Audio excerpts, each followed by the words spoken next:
Okay, so today we're tackling Chapter 16, Other Biological Methods of Treatment. Now I want to talk about two terms that probably bring up some pretty intense images: electroconvulsive therapy and psychosurgery. You hear those words and you might think of old, scary movies, but what do they actually involve today? We're going to dive into a leading psychiatry textbook to separate the myths from the modern medical reality.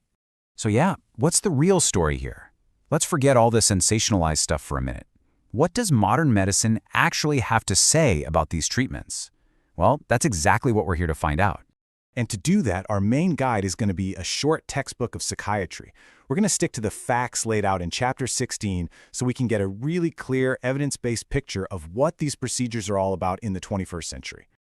All right, first up, let's talk about electroconvulsive therapy, or ECT. You've probably heard it called electroshock therapy, and that name alone can sound pretty jarring. But its real story is actually one of scientific evolution over many, many years. What's so fascinating is that the basic idea here is not new at all. I mean, look at this. Using induced seizures as a form of therapy goes all the way back to 1785. The modern form, though, really gets going in 1938. And as you can see, it's been a long road of refinement ever since, with major players like the American Psychiatric Association constantly updating the guidelines to make it as safe and effective as it can possibly be. So, who is this treatment actually for? It's really important to get this straight. ECT is not for when you're just having a bad week. It is absolutely reserved for severe and often life-threatening situations. The number one reason is for major depression, where there's a real immediate risk of suicide.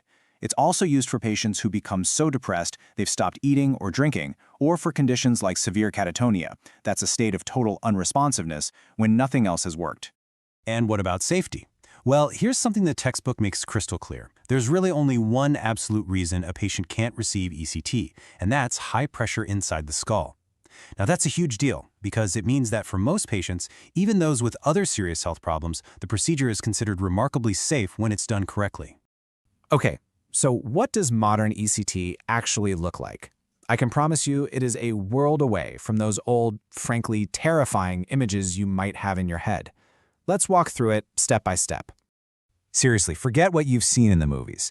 Today, this is a calm, controlled medical procedure. The patient is completely asleep under general anesthesia. They're also given a muscle relaxant, so there are no scary, dramatic convulsions. A very brief, controlled electrical stimulus is used, which induces a therapeutic seizure inside the brain that's closely monitored. Then the patient wakes up just a few minutes later, with a medical team watching over them the entire time. And it's not a one-size-fits-all approach either. Doctors have a choice in how they administer the treatment. There's bilateral ECT with electrodes on both sides of the head, which is generally thought to be more effective. Or there's unilateral ECT, where they're placed on just the non-dominant side of the brain. That one tends to have fewer memory-related side effects. It's really a classic medical trade-off, balancing maximum effectiveness against minimizing potential side effects for each individual patient. Now for the big question, right? The side effects. So, temporary memory issues are the most talked about, and they usually resolve within a few months. A bit of confusion or a headache right after the procedure is also pretty common. But let's be absolutely clear on the most important point, and this is a direct takeaway from the textbook. ECT does not cause brain damage, and the overall risk? It's extremely low, about the same as any minor procedure that uses general anesthesia.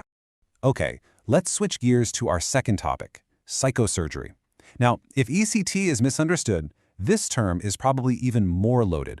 And the most important thing you need to know right up front is that modern psychosurgery is absolutely not the same thing as the infamous historical prefrontal lobotomy. They're not in the same universe. So what is it then? Well, the official definition calls it a surgical intervention designed to help with severe disturbances in thought, mood, or behavior. The key thing to understand here is that it's for problems with the brain's function, not for physical issues like a brain tumor. And this isn't just some random exploratory surgery. It's incredibly targeted, based on our growing understanding of specific brain networks, like this one, the Pepez circuit. You can think of this circuit as the key player in the brain's emotional control center. The whole goal of the surgery is to make tiny, unbelievably precise changes within this system to help get emotions back on track. So who on earth would even be a candidate for something like this? The criteria are, and I can't stress this enough, incredibly strict. We're talking about the most chronic, severe, and incapacitating cases of depression, OCD, or anxiety. And here is the most important filter of all. The patient must have already tried and failed every single other available treatment. This is the definition of a last resort. This slide really says it all. Modern techniques allow neurosurgeons to make incredibly small and precise changes in the brain. It's the difference between using a sledgehammer and a scalpel. It is truly a universe away from the crude and destructive lobotomies of the past. And if you need any more proof of just how rare this is, just listen to this quote from the textbook. Most psychiatrists would have never referred any patient for the procedure. I mean, wow. That single sentence tells you everything you need to know about how uncommon this treatment really is in modern practice. So, what's the big takeaway from all this? Really, it's a story about evolution. It shows how medicine can take these early, sometimes even flawed ideas and, through decades and decades of research, refine them into precise and sometimes even life-saving tools.